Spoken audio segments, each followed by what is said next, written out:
പൗലോസും ശീലാസും കാരാഗ്രഹത്തിൽ കിടന്നപ്പോൾ അവർ കൈയടിച്ച് പാടി, അവരുടെ കെട്ടുകൾ പൊട്ടിയെന്ന് നമ്മൾ കാണുന്നു.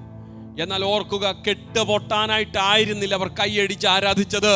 കൈകാലുകൾ ആമത്തി കിടക്കുന്ന ഒരു വ്യക്തിക്ക് കരങ്ങൾ ചലിപ്പിക്കുക, കാലുകൾ ചലിപ്പിക്കുക വലിയ പ്രയാസമുള്ള കാര്യമാണ്.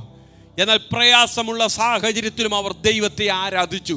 കെട്ട് പൊട്ടാനല്ല അവർ ആരാധിച്ചത്, എന്നാൽ ആരാധനയിൽ കെട്ട് പൊട്ടുമെന്നുള്ളത് സ്വാഭാവികമായ കാര്യമാണ്. ആരാധിക്കുന്നവന്റെ സ്ഥിതി മാറുമെന്നുള്ളത് സ്വാഭാവികമായ കാര്യമാണ്. കർത്താവ് പറയുന്നില്ലേ, മുമ്പേ അവന്റെ രാജ്യവും നീതിയും അന്വേഷിപ്പിൻ. സ്ഥിതി മാറാനായിട്ടല്ല രക്ഷിക്കപ്പെട്ട് സ്നാനപ്പെട്ട് വരേണ്ടത്.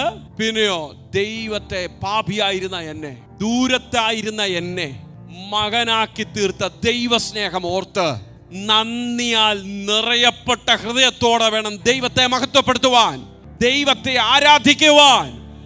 അങ്ങനെ ആരാധിക്കുന്നവന്റെ സ്ഥിതി മാറും. സ്ഥിതി മാറാനായിട്ട് അവൻ പ്രാർത്ഥിച്ചില്ലെങ്കിൽ സ്ഥിതി മാറും.